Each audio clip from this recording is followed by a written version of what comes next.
Chapter 20, Meeting the Master. Paul was imprisoned for 2 years, as the last chapter said, until one day a very prominent man named Cassius Domitius, a person of great political influence who became blind, came to see Paul, hoping that he would do something great. And he restored this man's vision. Everybody got to know of it, and most importantly, the second wife of Nero, the emperor of Rome. Paul was at Rome, and Poppaea Sabina granted the freedom to Paul. Everybody rejoiced more than he did. This was the beginning of year 63 AD. And then he is planning to finally visit Spain. But then he receives a letter from Peter. Peter doesn't know yet that he's freed. But he's saying, I'm coming there because the persecution here in Jerusalem is too much. I need to be away. Otherwise, we're not going to survive the persecutions. And what does he do? A most touching example for us. He doesn't have much money, but Emmanuel says, Paul does not hesitate for a single moment. He took every measure needed, forewarned his closest friends, and prepared a modest house where Peter could stay with his family. He created the best environment possible to receive his esteemed friend. Teaching for us nowadays. Nowadays people are like, stay at a hotel, don't come to my house, you're gonna bother me and family members. Here we are, the true example of what it is to have love in our hearts. We give the best to the people who are in our lives. And he did it. It's a lesson for us, also for Spiritists. When we're receiving Spiritists at our homes, we should also, irrespective of their stature spiritually speaking, give them the best possible treatment. Not to show off, but to show that we care. And that's also the way we'd like to be treated. A lesson for us. And their encounter is very touching. Overcome with joy, Emmanuel says, Paul of Tarsus held out his arms to his old friend from Jerusalem. Simon had brought his wife and children in addition to John. They exchanged, they were rejoiced, they had plans, and there was so much to do at Rome. But then Tigellinus, the man that was there with the emperor, Nero, was persecuting the Christians with all his force. It was pretty hard. Knowing that John and Peter were there, Paul said, I will go visit Spain. And he did. He did. John was imprisoned. The Christians were treated in the most cruel way, dying in boiling water. And then Paul is asked to come back. This is year 64 AD. Poppaea Sabina again comes and frees John. Wonderful.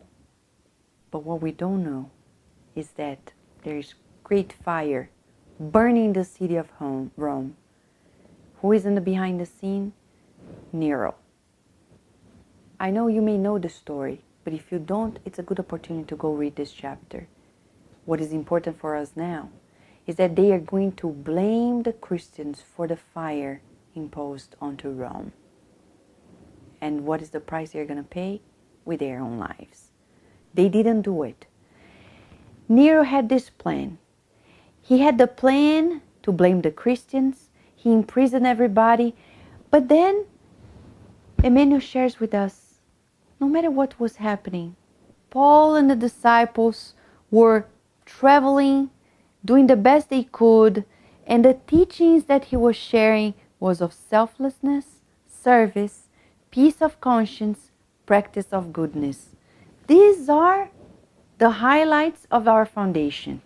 Well, the final moments of the chapter. Inevitably, when he meets Nero, Nero is scared and says, this is the most dangerous man I've ever met. We're not going to imprison him. We're going to keep him free, but we'll keep our eyes on him until the day Paul is preaching and is imprisoned. There, his death sentence. He's going to die the day after they are going to sacrifice the Christians at their Circus Maximus. How are they going to do it? They're going to decapitate him. At the very day of decapitation, the man, the executioner, he couldn't do it. He says, I'm sorry, I regret have been appointed to this. And Paul, very serenely, Emmanuel said, go on. Don't tremble. Just do it. Finish your job. He did. Decapitated Paul after he gave 20 steps. And at these last pages, the most beautiful description of what happened in our mortality. Little by little, after feeling the last anguishes, he began to feel a soft sensation of reparative relief. He feels loving and friendly hands touching him lightly, and he's still feeling weak, and he perceives the presence of someone. He says, who are you? He feels he's blind again. Ananias. Ananias comes in the afterlife and receives Paul in the name of Christ. And joined by Ananias is Gamaliel, his former mentor. And then they grant him a wish. In his consciousness, he says, I can't see the ones whom I love very much, but I want to go back to the city where I brought so much turmoil, Jerusalem. And Emmanuel describes, they fly, go there.